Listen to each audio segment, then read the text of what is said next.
Welcome to Watch Mojo, and today we're counting down our picks for the top 20 scariest moments in games for kids.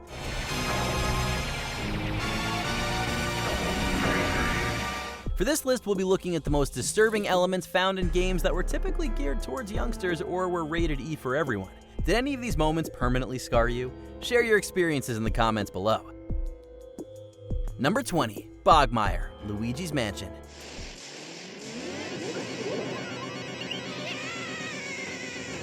The first entry in Luigi's Spooktacular Adventures played things pretty lightly, with most boss ghosts resembling people.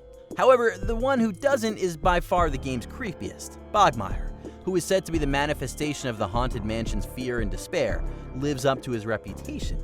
You'll find the purple ghoul in the graveyard, where he'll spring from his grave as lightning strikes it. He'll summon decolored copies of himself to inch closer towards you, each one arriving with another clash of lightning. It's enough to make a kid a bit jumpy. While he isn't that hard to defeat, he did a good job of putting us in Luigi's trembling shoes.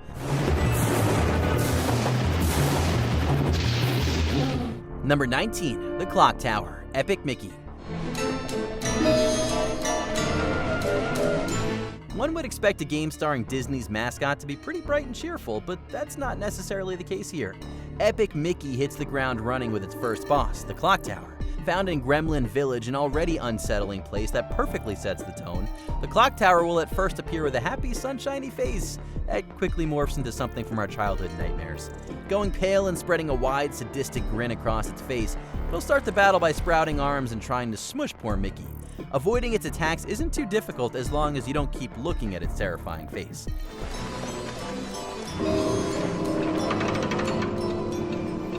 Number 18. Clanker, Banjo-Kazooie.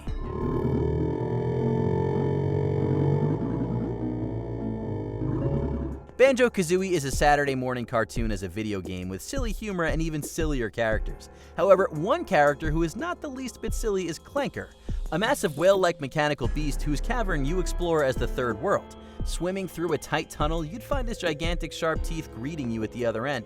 We were definitely taken aback when we came across him the first time. Thankfully, Clanker is very friendly and only wants to breathe some fresh air. But his appearance, which is actually partially organic, is certainly disturbing. It's even worse going inside him, as there are plenty of deadly traps waiting for you. Number 17. Sinistar, Sinistar. Run! While this arcade game obviously released before the ESRB existed, games of the era were all fairly family-friendly, which means there's likely a ton of kids that were creeped the hell out whenever its villain appeared on screen. Sinistar is a space shoot-'em-up where you collect crystals by shooting planetoids while enemy ships fly around trying to steal them. The crystals you collect become bombs for the boss, but the crystals your enemies collect are used to build him. Sinistar's appearance as a demonic skull would have been enough, but he also likes to wail and say things like, "Beware, I live, and run, coward," as he barrels your way. Needless to say, it's pretty intense.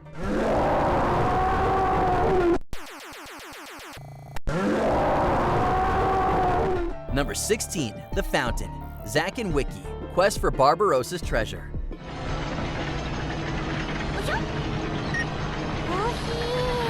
Capcom's delightful cel-shaded adventure follows the young pirate Zack and his monkey companion Wiki as they search for Captain Barbarossa's last riches. The duo solves puzzles throughout varied locations, eventually making it to Barbarossa's own castle.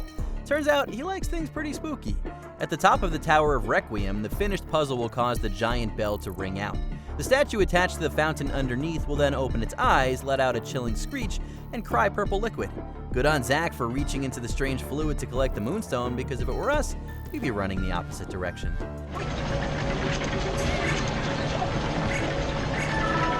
Number 15. Creepy Hidden Message, Sonic CD.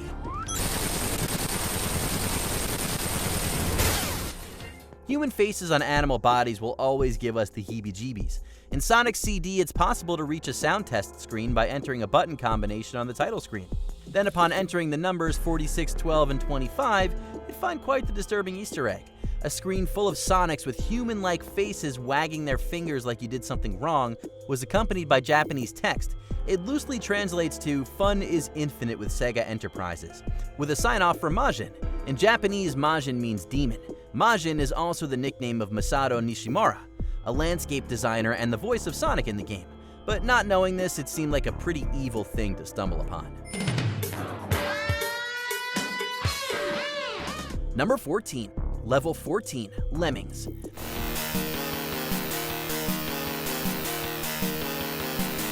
The premise of Lemmings is simple enough. You're responsible for helping a certain percentage of these little critters reach the exit of various environments. While some of the puzzles will certainly make you scratch your head, the 14th level gives you pause for entirely different reasons. I mean, just look at it. It's basically hell. There's blood dripping from the ceiling and a massive snake protruding from the eye of a horned skull. And this was ported to pretty much every platform known to man. We were the ones meant to be in charge of the helpless lemmings, guiding them to safety. But as kids, how were we meant to do that while surrounded by so much distressing imagery?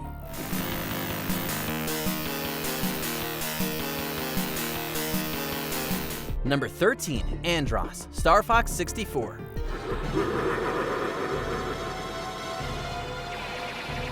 In 1997, Nintendo released Star Fox 64, showcasing a group of badass anthropomorphic animals and a groundbreaking rumble feature. At the end, Fox McCloud comes face to face with the man, or monkey, responsible for his father's death. Andross appears as a giant face with floating hands, trying to smack Fox out of the sky or simply inhale him. If you choose the easy route to his location, the second phase will have him turn robotic. Okay, it's not so bad. However, if you choose the harder route, you'll be confronted with the twisting image of a gigantic brain with wide eyes attached. Why? Because screw your peaceful sleep, that's why. So, Andross, you show your true form. Number 12, Enderman, Minecraft.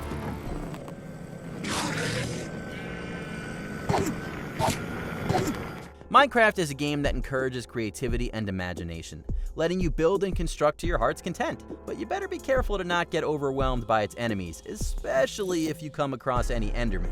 While the game's simplistic graphics may make some scoff, there's still a distinct horror you'll feel when you're met by one of these gangly, shadowy figures. If you make eye contact and look away, the Enderman will shriek and give chase, and it won't stop until you or it is dead. It can even teleport at will, or when it's hit by a ranged attack, which seems pretty unfair to us. Number 11, Mad Jack, Donkey Kong 64.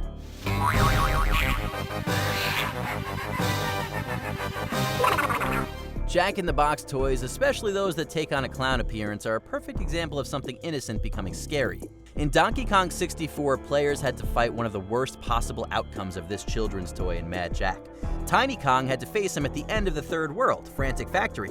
And as soon as he popped his ugly face out of his box, our tiny, fragile minds could hardly take it. It's bad enough that he spends most of the fight hopping after you. Narrowly avoiding being flattened by his box was the most stressful moment of the game, but he also maniacally cackles as he pursues you.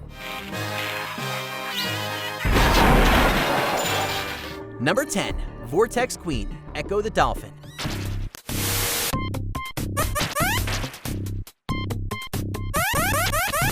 It seems the makers of Echo the Dolphin looked at the xenomorphs and said, "We should put that in a kid's game, right?" Well, wrong. It was horrifying. At first glance, this Sega game seems serene and peaceful, like a game about a dolphin should be.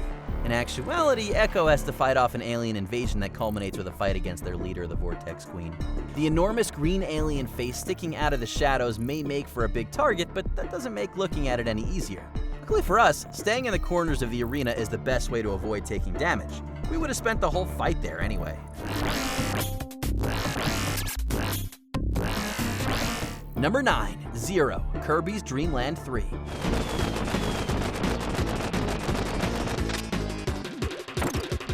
You might be wondering how anything in the Kirby series could possibly be scary. After all, it's one of the cutest video game franchises around. But there's a secret boss at the end of Dreamland 3 that made us want to switch off our Super Nintendos. Zero is a big floating eyeball, which doesn't seem like that disturbing of a boss design at first. As the fight progresses, gashes will open on Zero's body to shoot pools of blood at you. After enough hits, the pupil will tear out of his body in disturbingly violent fashion before Kirby causes it to pop. How was this in a Kirby game?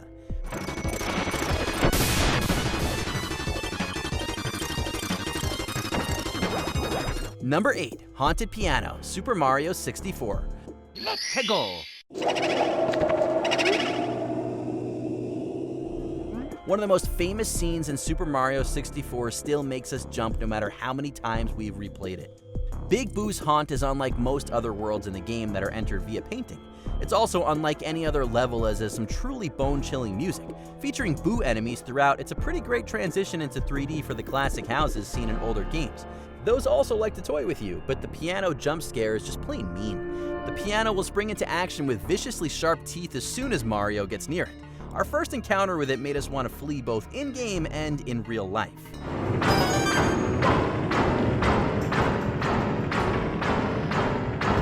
Number 7, the SAS, Metroid Fusion.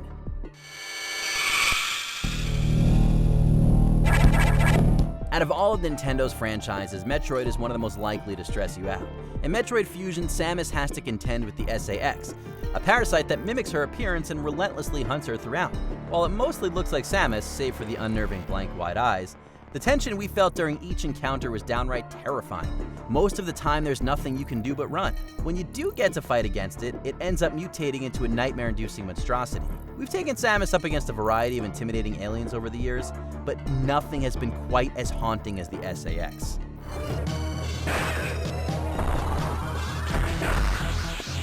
Number 6, pretty much everything, The Legend of Zelda Majora's Mask. Truthfully, there are too many unsettling elements in Majora's Mask to pick just one. The plot follows the masked Skull Kid who plans to crash the moon into the land below in just 3 days. Just look at that moon. Its frightening grin was immediately burned into our memories. Then there's the nature in which Link transforms by using masks, screaming in agony every single time. The story places a heavy focus on mature themes, and its woeful characters will certainly pull on your heartstrings. It reaches peak creepiness in Icona Canyon, a land of the dead with unnerving enemies, a song that spawns entirely petrifying statues of yourself, and a cursed half-mummy scientist with an emotionally wrecked daughter.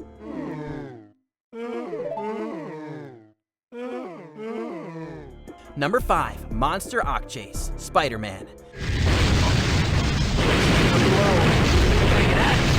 Ask any kid who their favorite superhero is, and chances are good that they'll say Spider-Man. Even before he came to the big screen, this was true. In the hero's self-titled PlayStation game, the climax saw him go up against a foe even he didn't stand a chance against. With Doc Ock taken over by the Carnage symbiote, the game created one of the most horrifying entities we had seen in a Marvel game at that point. All Spidey can do is run and hope Monster Ock doesn't catch him, which is exactly what we would do in that situation too. We can still feel the tension of that moment years later, and we aren't likely to ever forget its guttural screeches either. Getting closer to the surface.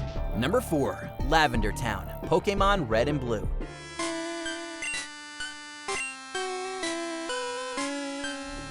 Pokemon enraptured children everywhere through a call of adventure and awesome, sometimes adorable creatures with powerful abilities. However, that sense of adventure ran into a brick wall when we reached Lavender Town. The chilling nature of the town's music has been well documented, though it never fails to send shivers down our spines. Lavender Town's central area is a tower dedicated to dead Pokemon with grieving trainers seen throughout. Up until that point, we thought Pokemon could only faint, but here were the citizens of Lavender Town telling us that no, they can in fact perish. This dark corner of an otherwise lighthearted world was certainly a rude awakening for kids. Number 3, Mimi, Super Paper Mario.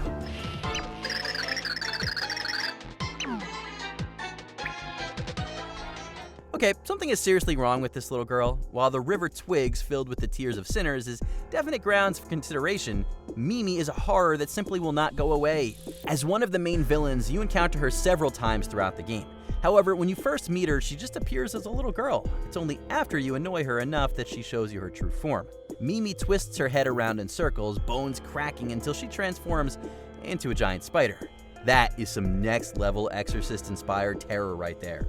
At least the art style is cute, but Mimi belongs in the survival horror genre. Number 2, Gygus, Earthbound.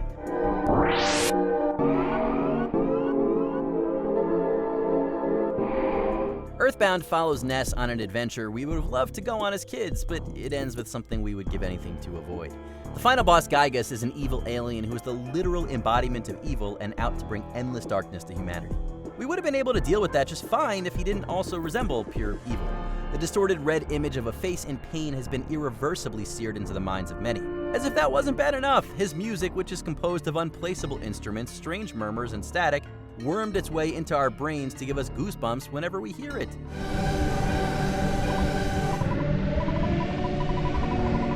Before we continue, be sure to subscribe to our channel and ring the bell to get notified about our latest videos. You have the option to be notified for occasional videos or all of them. If you're on your phone, make sure you go into your settings and switch on notifications. Number 1. Bottom of the Well. The Legend of Zelda: Ocarina of Time.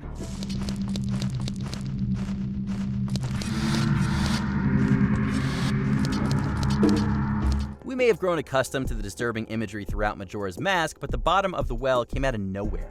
Here we were, enjoying our magical quest and saving Hyrule when Nintendo decided to throw a monkey wrench into our happiness. Beneath Kakariko Village is a legit torture chamber, complete with blood-stained racks, false walls and floors, and some of the spookiest enemies the game has to offer. Those enemies pale in comparison, though not literally, to the dungeon's mini-boss, the Dead Hand. This grotesque figure loves the taste of flesh and will trap Link with its arms to get a bite or two. Never before had we wanted to nope so quickly out of a supposed E for everyone game.